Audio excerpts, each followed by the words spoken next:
Maryland football lands its biggest pickup so far.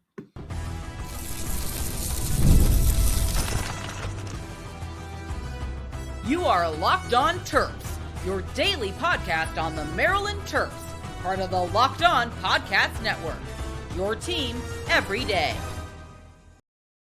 What's up, everyone? I'm Tre Moore, host of Locked On Terps, part of the Locked On Podcast Network, your team every day. So thank you for making us part of your day. And I'm also doing work at InsideBlackandGold.net. So make sure you guys head over to InsideBlackandGold.net for all your latest Terps news. So Maryland football adds a huge portal pickup, and I think the biggest portal pickup that we've had yet at an important position of need. The Terps land offensive tackle Rahtrel Perry. This kid comes from Central Connecticut, a state where he looks to be a really solid pickup for the Maryland Terrapins. He's an offensive tackle, and I think he is exactly what the Terps needed. I think he's exactly the type of guy that can come in, play right away, solidify our offensive line.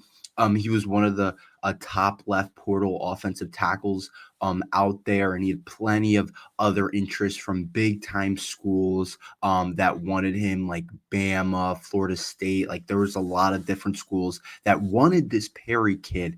And I think this is a really big pickup from Mike Locksley. And I think we did a pretty good job overall with Maryland's transfer portal class in rebuilding this roster and getting this roster in a better spot. And I think picking up Rahtrel Perry was a big pickup for numerous different reasons. There's so many different reasons to attack why this is such a big pickup. One thing is this kid's a really good player.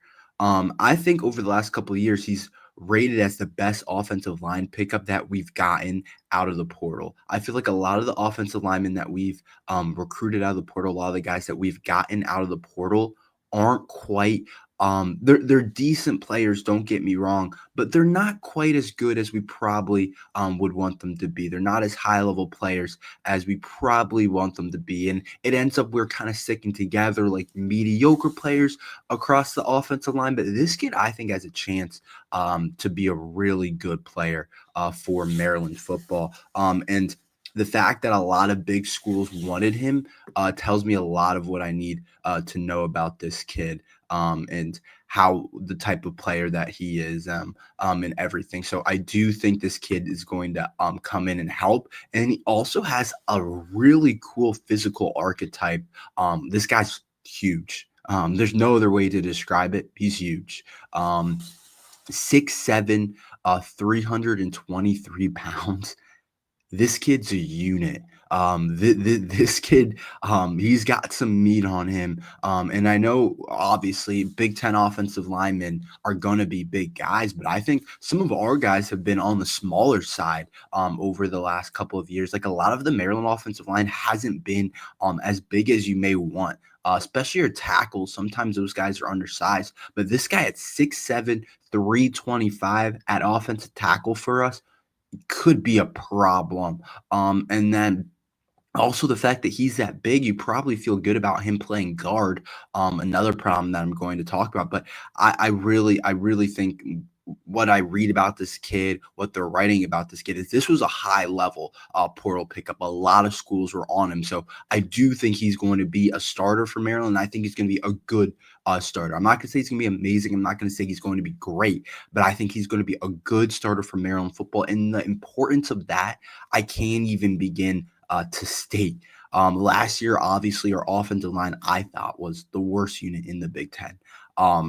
Maybe you could argue another unit. Like I say, I'm not an expert on everyone's offensive line. I couldn't tell you exactly which one was probably the worst, but I know that Maryland's was in the bottom 3 or 4 in the Big Ten and in the bottom of all the power conferences. And you're not going to win like that. You're just not. You're not going to win football games unless your offensive line is solid in the Big Ten. And the Big Ten's known for having good offensive lines with teams like Michigan, Ohio State, even teams like Wisconsin. They feel like they always have solid offensive lines. They feel like they always have guys up front that can get it done.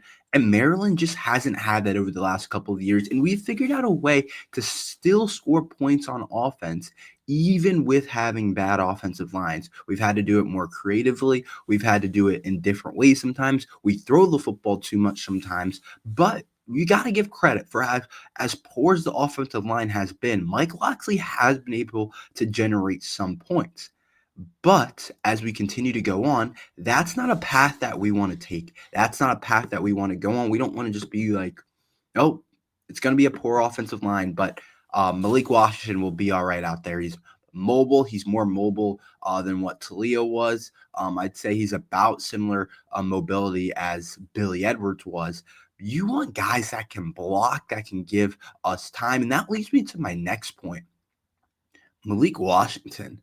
The importance of him and his development in this is really big. And bringing in an offensive tackle that's huge, that can hopefully solidify his blind side, could come in and play left tackle, could come in and play right. I'm not exactly sure which side he'll be playing or if he's at tackle at all. I think there's a shot that he ends up playing guard. I don't know how Mike Locksley's going to combine this together because this offensive line unit honestly is a lot deeper than what I expected it to be. And I think there's a real chance that it's a group that makes a jump, a big jump. But protecting Malik Washington in whatever way, blindside, guard, inside, like whatever the case is, center, right tackle, it's so important because it looks like we don't have very much experience in the quarterback room. It looks like Malik Washington is the leader to be the quarterback, and you just can't have a Billy Edwards situation. And I know Billy looked okay sometimes. I know a lot of people are going to blame him for what it was last year, but a huge chunk of that blame was on the offensive line and the fact that it wasn't good enough. A huge part of the blame was on that. And if you're Billy, you got to be looking. I think that's a big part of a reason. Yeah, sure, some of the money stuff is the reason why he left. But I think a big part of the reason why he left is because Maryland couldn't protect the kid, and that's not safe as a quarterback. That's not fun as a quarterback. But I think this year, with what Mike Locksley has brought in through the portal, we brought in 2 offensive linemen in Rahtrel Perry that we feel good about. And then also we can't forget about the other kid that we brought in on the offensive line as well. And Jevin James, that also should be a pretty good player for us. So we have a couple guys in the portal that have came in, 2 tackles that should help solidify us inside. Yeah, Jevin James from Akron, and then this Perry kid that we just picked up a couple of days ago. And then as well as we also get some guys back. We get Isaiah Wright back from injury, which he was expected to be a starter. He's another tackle.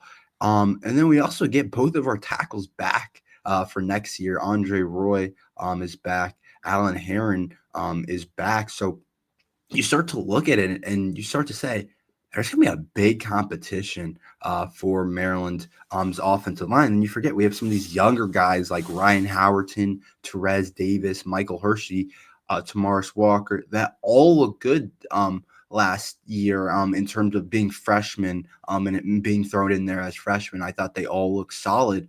So I'm excited to see what this offensive line can do because we didn't just lose all of our guys up front. It's not like 5 new starters and we're bringing in guys. So I do think you should end up with a pretty solid 5 up front. And that's the reason why I think this is a big pickup. You solidify the offensive line, you get depth.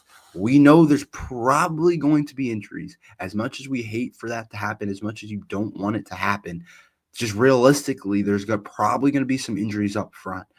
Feels like that's what happens in the game of football. Rarely you go a season, very rarely you're going to go a season and it's going to be the same starting 5, I feel like, every single game, whether that's college, whether that's the NFL, high school, probably too. There's just a lot of injuries up front, and that's just the way it is. And so the more depth, the better. But I just think for Malik Washington, and him playing quarterback and him developing confidence and him becoming the player that we want him to be, if we have a good offensive line, it's going to make all of the difference in what Malik is going to become and how good Malik Washington can be, and is really going to be a game changer for Maryland basketball or football. Excuse me. I've been talking so much basketball, and I do think we're setting him up for better success up front, and then also the run game. You want to have a run game. You want to be able to run the ball. And last year we couldn't run block. And I'm not exactly sure what this offense line is going to be better at, pass blocking or run blocking. It's a lot of new guys in terms of we got some guys in the portal, some of these younger guys. You hope that they can do both, but you just don't know. But if we can also run the ball better, give Malik Washington a better run game, I also think that's something that's really important. But I feel a lot better about this offensive line unit. I felt better about it before the pickup of Perry. But now that we got one of the top remaining offensive tackles on the board left in the transfer portal, and a guy that a ton of big-time programs want, I feel really good about Maryland's offensive line and it developing into the unit it should be. And I'm excited to see what it can become. And I think Mike Locksley's finally figured out that the offensive line is extremely important. I think he's gotten the right guys in the right spot. So we'll see exactly what happens with it, but I do think that it's in a pretty good spot. Maryland basketball has a huge week coming up. I'll talk about that next. After the holiday hustle, there's nothing like giving your home a little TLC. I always find that decluttering and refreshing my space helps me get back into a routine. Whether you're tidying up, clearing out, or just want to give your space a new look to start the year, WayFair has everything you need, all within your budget. I'm currently looking for furniture, and there's a huge selection that makes it easy to find pieces that fit my style and budget. My favorite part, the free and hassle-free delivery. Even for the larger items, WayFair sites was so easy to navigate, and I found everything I needed in no time. There's something for every style in every home, no matter your space or budget. WayFair makes it easier to tackle New Year's home goals with endless inspiration for every space. What is your decor style? Why did you pick these items? What do you love about them? WayFair can help. So give your home a refresh it needs with WayFair. Head to wayfair.com right now. That's WayFair.com. WayFair, every style, every home.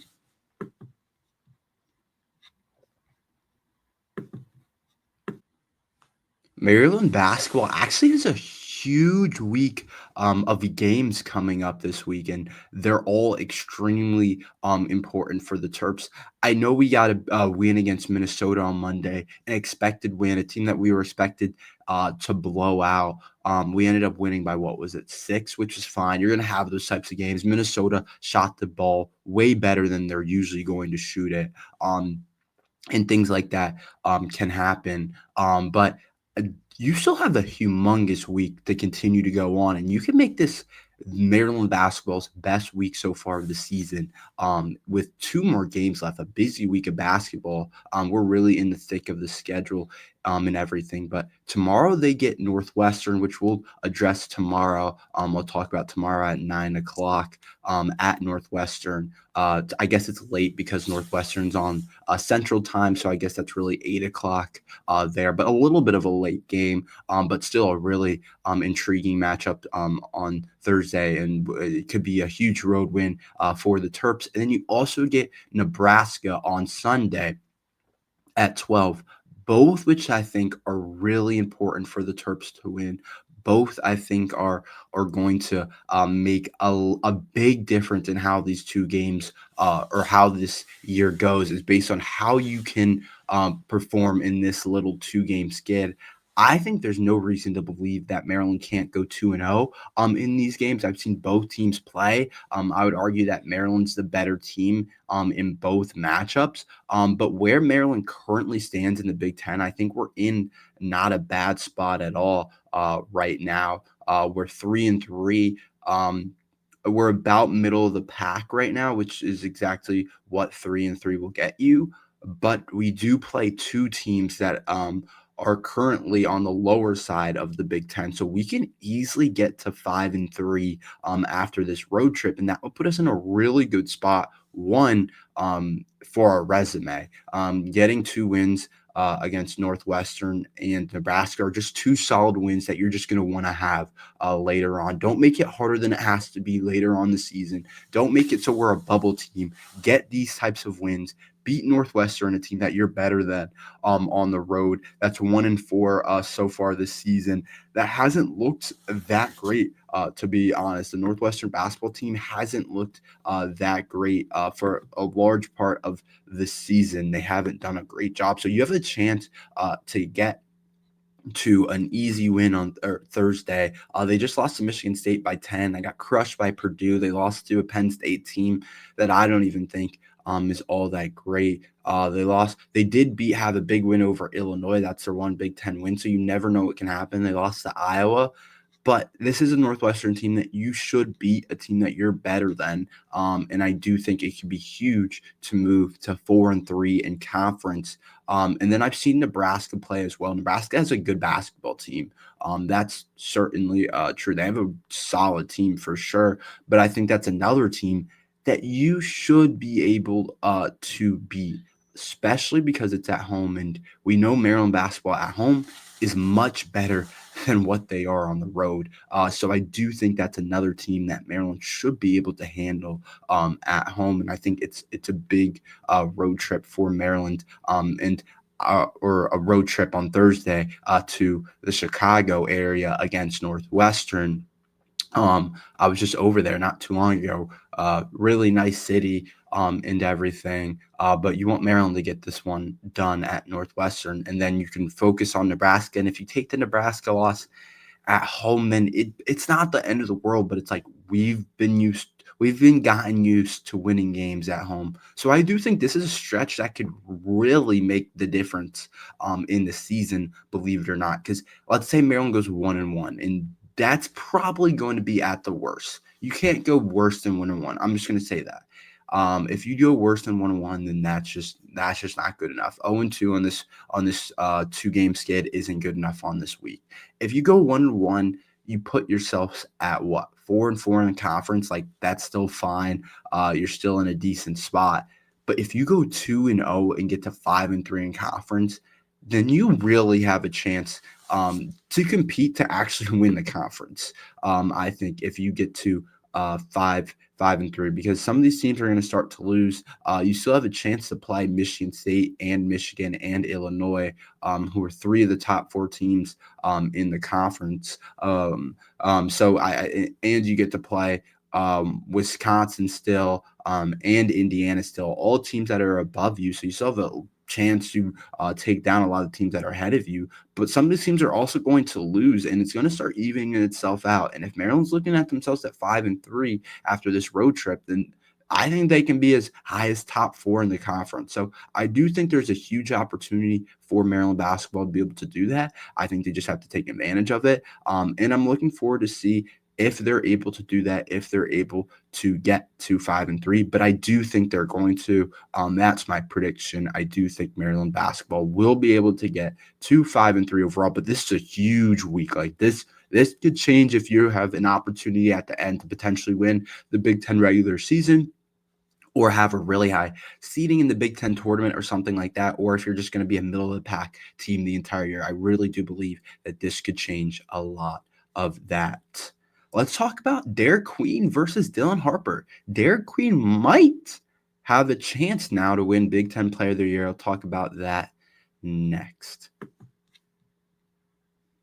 Did Rocket Money help you find any subscriptions you forgot about or that you were paying for twice? That definitely happened to me. I had a few subscriptions that I didn't even realize I was still paying for, and Rocket Money made it so easy to track them all down. It's like having a personal assistant for your finances. Rocket Money is a personal finance app that helps find and cancel your unwanted subscriptions, monitors your spending, and helps lower your bills so you can grow your savings. It brings everything together in one place, whether it's subscriptions, your spending habits, or even the goals you want to hit this year. Rocket Money has over 5 million users and has saved a total total of $500 million in canceled subscriptions, saving members up to $740 a year when using all of the app premium features. For me, one of the best features is the subscription tracker. I've used it to cancel services I wasn't using anymore, and I've already saved a ton. Plus, with their goals features, I've been able to automatically set aside money for my future. No more stressing about budgeting every month. Cancel your unwanted subscriptions and reach your financial goals faster with Rocket Money. Go to rocketmoney.com/locked on today. That's rocketmoney.com/locked on. rocketmoney.com/locked on. Derik Queen, I think, has an actual chance now to win Big Ten Player of the Year. I don't know if you guys have peeped, but before this race, I was like, yeah, it's Dylan Harper's to lose, and it probably still is. But Dylan Harper has started to slip a little bit and hasn't played as well as he was at the beginning of the year. He still has a lot of good performances, but over this couple game stretch has not looked nearly as good as what he looked. In Big Ten play against Wisconsin, when they took a 75-63 loss to Wisconsin, he only played 15 minutes. Didn't make a bucket. I don't know what the deal is with that, but 15 minutes, 0 points for Dylan Harper, 4 rebounds, 1 assist. That's a weird stat line for him. 0 points in a game. Like the amount of opportunities he has, I don't know how that happens. And then against Purdue, 28 minutes when his team needed him the most. 2 of 9 from the field, 22% from the field, 0 of 3 from the 3-point line, 2 of 3 from the free throw line, 6 points, 2 turnovers. I don't know if you guys have peeped, but he slowed down a little bit. And I don't know if Derik Queen can win this award. I'm just not sure, because when you look at it, it's like, oh, Dylan Harper has slowed down, but Ace Bailey has picked it up. But when you look at it, I think Queen definitely has more of a chance now than he had before. It's tough because Ace Bailey dropped 39 against Indiana, but that was in a loss. Just dropped 20 against UCLA, at 17 against Purdue, 24 against Columbia. Like, he's done some good things. But to me, a lot of these awards end up being team awards, like the best player on the best team or the best freshman on one of the better teams. And Rutgers isn't that good.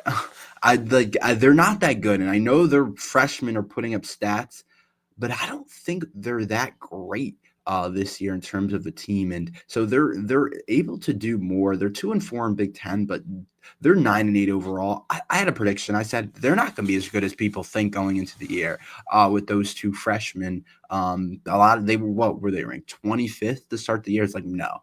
They're not going to be. I don't know who thinks they're going to be that good, but that's not what college basketball is about. It's not about having 2 NBA guys that are going to be top 3 picks as freshmen. That's not what it's about. But I do think Derik Queen is close the gap, especially with the 27-point game against Minnesota. But there's also the kid at Illinois that's really talented. There's a lot of different guys that are really talented. And the freshman in the Big Ten compared to the freshman in the Big Ten last year is a huge gap. Because if you remember, Deshaun Harris-Smith was first team All Big Ten freshman last year. Which if he was a freshman this year, he wouldn't be. No offense to Deshaun, but it's a completely different talent pool in terms of freshmen and those different things. And so I think Derik Queen is, if he has a big week this week and Dylan Harper's still kind of and Ace Bailey is because those two are battling each other as well for a lot of production, you could see Derik Queen really solidify his name in this award. He has to continue to play at really high level, and Maryland probably needs to win while he's doing it. But I do think there's an actual chance for Queen to win this award overall. That's all we have for today. Thank you for listening to Locked on Terps. Make sure you like and subscribe. We're here every day talking Maryland football and basketball. So thank you for listening to Locked on Terps.